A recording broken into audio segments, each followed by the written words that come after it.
Classic starts. Grimm's Fairy Tales. Retold from the classic originals by Deanna McFadden, illustrated by Eric Freeberg. Chapter 1, The Tale of the Boy Who Learned Fear. There once lived a man who had 2 sons.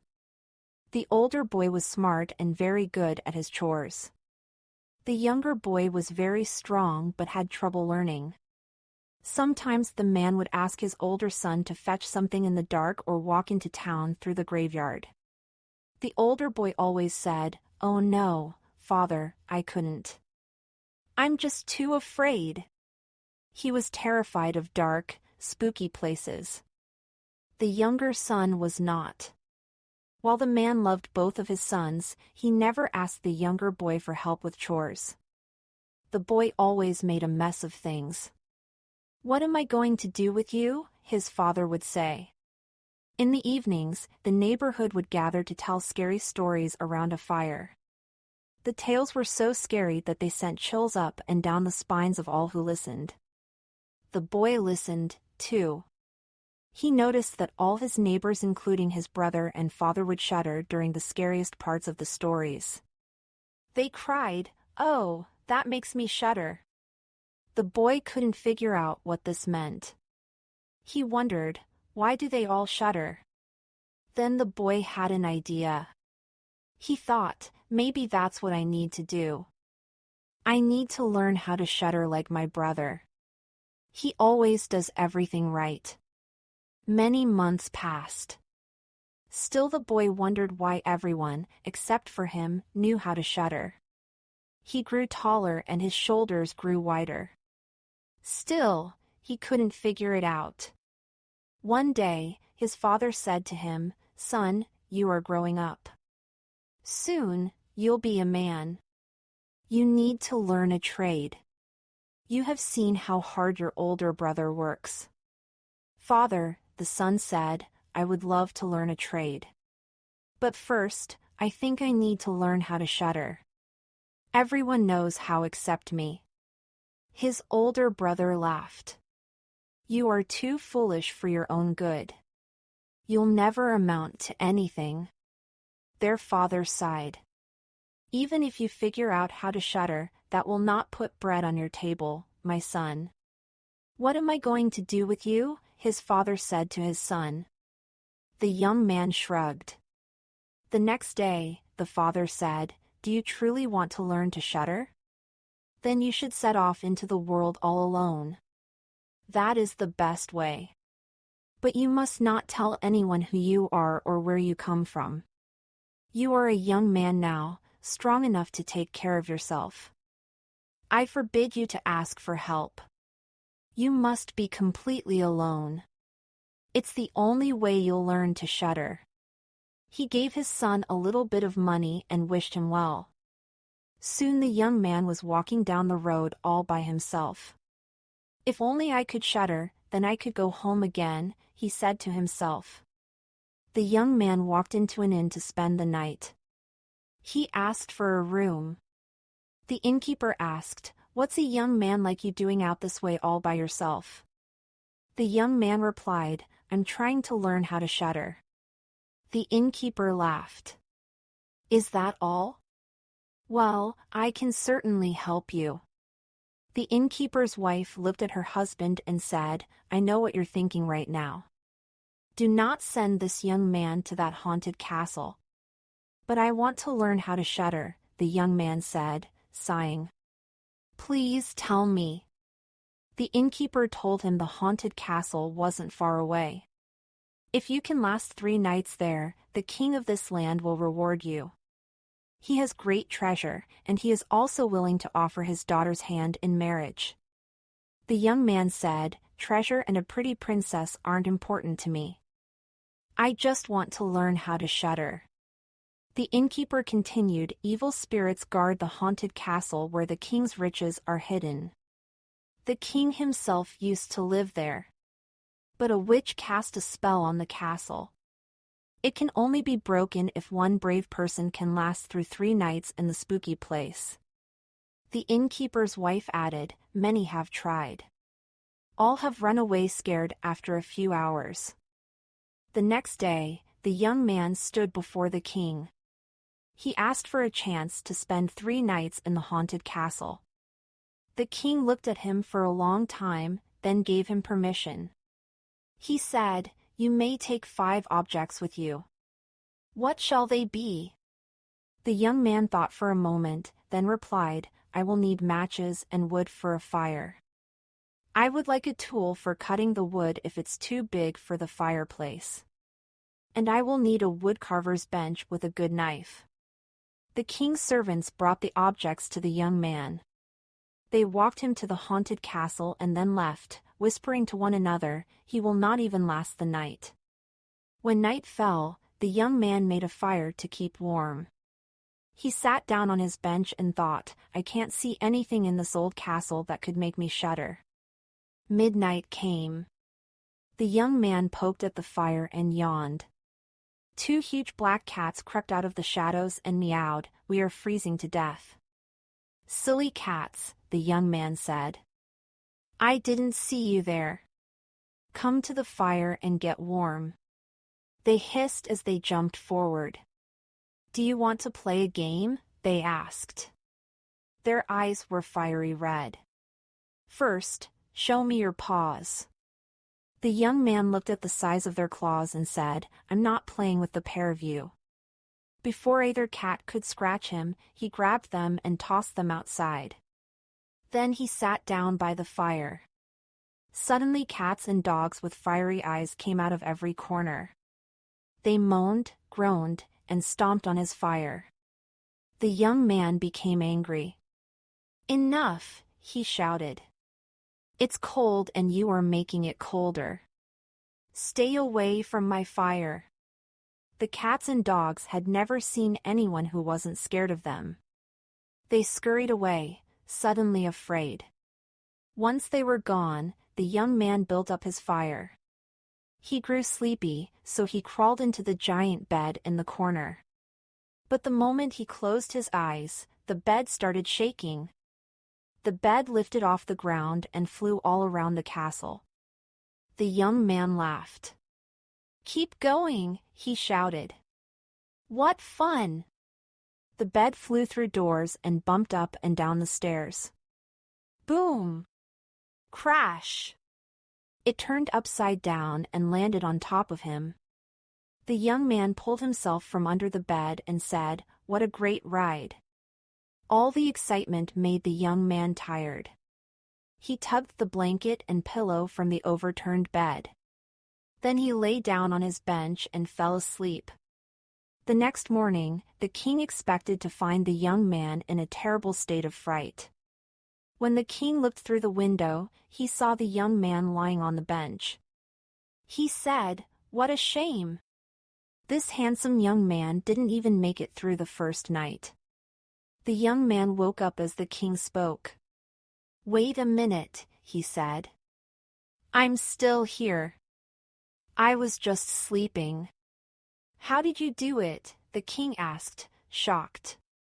"It wasn't hard at all. I made a fire, tossed out some nasty cats and dogs, went for a ride on a bed, and fell asleep. I didn't shudder even once." The young man stretched. "But there are 2 more nights to go." Night fell again. The fire roared. Terrible sounds came from all directions. Suddenly there was a horrible cry. An awful pale, thin ghost slid down the chimney. He landed right in front of the young man. The young man stood up and said to the 10 ghost, "You seem to be shivering. Come and sit with me by the fire." The ghost tried to take the young man's bench. "No, you need to sit over here," the young man said. He pushed the ghost onto the floor. Suddenly the room started to shake and rumble. In an instant many more ghosts appeared. They were all carrying bags of skulls and bones. "Hurrah!" the young man said. "Let's use these old bones to have a bowling game." The young man and the ghosts quickly set up the game. They had a grand old time. When the clock struck midnight, the ghosts disappeared. The young man went to sleep for the night. Once again, the king found the young man in the haunted castle in the morning. "What happened last night?" he asked. The young man replied, "We had a terrific bowling game. It was a fun time, even if the other players didn't talk much." The king was amazed. "Let's see how tonight goes. I hope I finally learn to shudder." "This will be my last night in the castle," the young man replied. The third night came. A little before midnight, the young man sat down on his bench and said, "If only I could find something to make me shudder." At that very moment, an old man with a long white beard entered the room. He said, "If you don't pass my test, young man, you will surely die. Follow me." He led the young man down many dark hallways filled with cobwebs. Finally, they came to an old door. Behind the door was an axe and iron block. "If you can prove you are stronger than I am, I will let you live," the old man said. The young man laughed. "I am very strong. I always have been. Look at the size of my shoulders. Can you do this?" With the axe, the old man sliced into the iron block with one stroke. "Is that all?" the young man asked. "Watch." He pulled the axe out of the block. He swung it high above his head. As it came crashing down, it broke the iron block into two pieces. The old man was surprised. "No one has ever been strong enough to pass this test. I will let you live. Now you must come with me." They passed through another dark hallway. Stopping at another door, the old man raised his bony finger. He said, "You spent 3 nights facing terrible things, and you survived. You have broken the spell on the king's haunted castle." The old man opened the door. Behind it were 3 chests of treasure. "One chest for the poor," he said. "Another belongs to the king. The last one is yours." "Thank you for showing me the treasure," the boy said. "I am glad I could break the spell for the king. But the treasure is not important to me. All I wanted was to learn how to shudder." The clock struck midnight, and the old man disappeared without another word. The young man shrugged. He thought, "It is dark here, but I think I can find my way back to my warm room."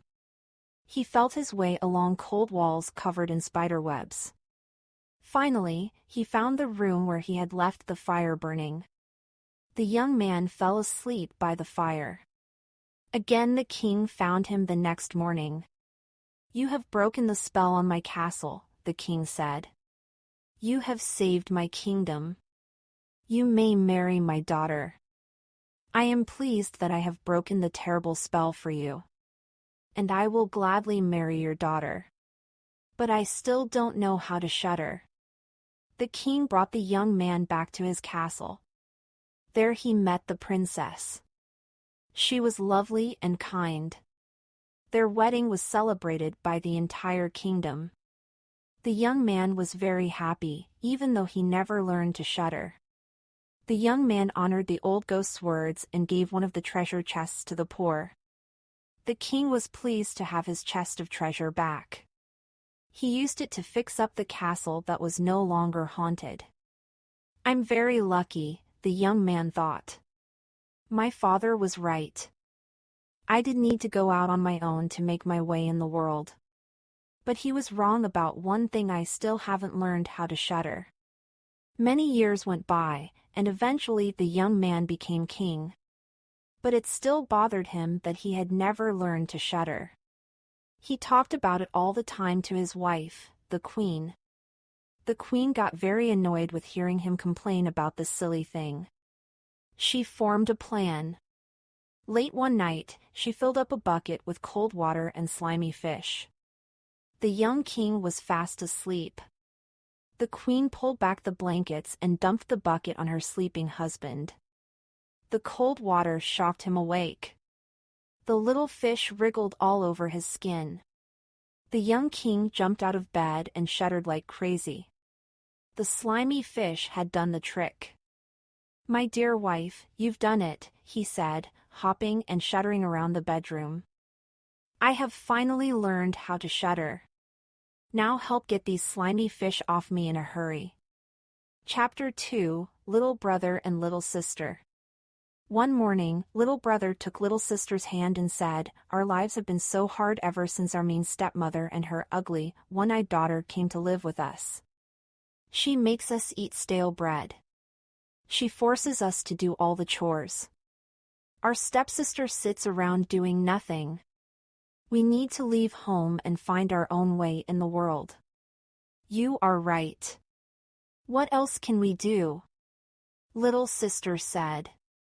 "But if she ever catches us, it will be the end of us both." "It's a chance that we have to take," Little Brother said. The pair left home that day. They had only the clothes on their backs. By nightfall, they reached the edge of a great forest. Little Brother looked up at the tall trees and said, "We can hide safely in here for the night." He crawled into the bottom of a hollow old tree. Little Sister followed him inside the tree. Soon the pair were asleep. The bright sun woke them up the next morning. As they stepped outside, Little Brother said, "I'm so thirsty. If only I could find a stream so I could have a drink." The children's stepmother was actually a witch. She had followed the children from the moment they left home. She was so angry that the children had escaped. The evil woman was hiding behind a tree when she overheard Little Brother speak. She vowed to teach them a lesson. So she cast a spell on all the streams in the forest. When Little Brother found the first stream, he bent down to take a drink. "Wait!" Little Sister cried. "The stream is saying something to me. It says, anyone who drinks from me will turn into a tiger." "Little Brother," she continued, "please do not drink from here. If you do, you'll turn into a ferocious tiger and tear me to pieces." "All right," Little Brother said, "I'll wait until we find the next stream." When they came upon the next stream, Little Sister heard it say, "Anyone who drinks from me will turn into a wolf." "Little Brother," she cried, "do not drink. If you do, you will turn into a wolf and then you will eat me up." "Fine," he said, "I will not drink this water either. But I don't care what the stream says next time. I'm going to take a nice, long drink."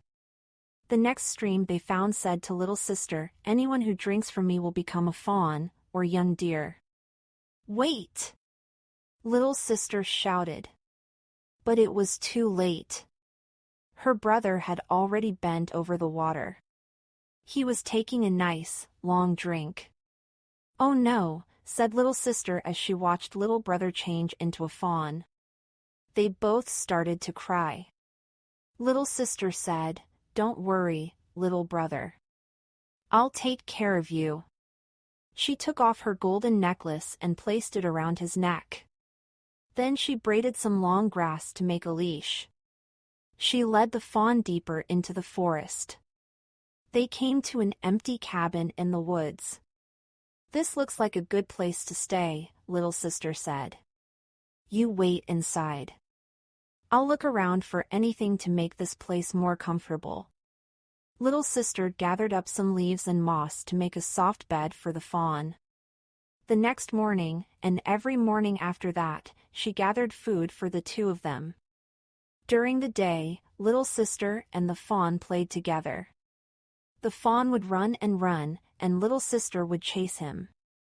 At night, she rested her head on his soft back and fell asleep. Little Sister spent many years in the forest taking care of her brother, the fawn. She grew into a kind, gentle young woman. One day, the king of the land decided to hold a great hunt. The forest came alive with sounds of horns, dogs, and the cries of hunters. The fawn longed to be a part of the action. He wanted excitement. He asked his sister to let him go. Little Sister said, "No. I cannot let you go. What would I do if anything happened to you? The fawn promised his sister nothing bad would happen. He knew he was quick enough to outrun the hunters. The fawn begged and begged. Finally, little sister opened the door to let him outside. You must come home before nightfall. When you are at the door, say to me, little sister, please let me in. That is how I'll know it's you. The fawn ran off as fast as he could. The king and his hunters caught sight of him. They chased the fawn, but he was too quick. When it started to get dark, he pranced home. At the front door he said, little sister, please let me in. She opened the door and he leaped inside. Little sister was so happy to see the fawn return. Soon the pair were sleeping soundly. The hunt started all over again the next morning. Again, the fawn begged his sister to let him go. Again, she didn't want him to leave. She told him to be home before dark. Make sure you say exactly what I told you to say, or else I will not let you in. The king and his hunters searched for the fawn again. They chased him through the dense woods and even managed to hurt his foot. But the fawn was too fast to be caught. The king ordered one of his hunters to quietly follow the fawn. Find out how he keeps hiding from us, he said. The hunter crept silently behind the fawn and watched as he limped home. He finally came upon the cabin where little sister lived with the fawn. The hunter overheard the fawn say, little sister, please let me in. Little sister opened the door and gasped when she saw that the fawn was hurt. She washed his cut and soothed it with herbs. By morning, it was all better. Meanwhile, the hunter went back to find the king's group. He told the king all about the strange fawn, what he said, and where to find the cabin. The king thought, tomorrow during the hunt, I'll trick the girl into letting me in. Then I'll surprise the fawn when he comes home. That's how I'll catch him. The next day, the hunt began again. If I don't go, the fawn said, I'll die of sadness. The sound of the horns makes me want to move. I need to run. I just have to be myself. Little sister sadly opened the door, and the fawn dashed out to meet the hunt. When she closed the door behind him, a tear slid down her cheek. The king saw the fawn running through the forest. He said to his men, hunt him all day and into the night, but don't hurt him. I have a very good plan to catch him. He left his men and went to the fawn's cabin. The king knocked on the cabin door. He said, little sister, please let me in. When little sister opened the door, she was shocked. You are not the fawn, she cried. The king was surprised to see such a beautiful young lady. He fell in love with her on the spot. The king bent his head and asked, may I come in, beautiful lady? Little sister was also shocked to see a handsome man with a gold crown on his head. She said, of course. Please come in. As the king stepped inside, he was overcome with love for the kind, gentle, and beautiful little sister. In the doorway, the king bent down on one knee and asked her, would you come to the palace and be my wife? Little sister replied, only if my fawn can come, too. The king smiled kindly. Of course he may come. He will have anything he needs. Little sister could not contain her joy. She and the king spent the day talking and laughing. Little sister told the king about their awful stepmother. She explained why they had left home and how her little brother had turned into a fawn. As night fell, the fawn leaped into the house. Little sister found her old grass leash and tied it to the golden necklace the fawn still wore around his neck. She told him that the king wanted to marry her and take care of both of them forever.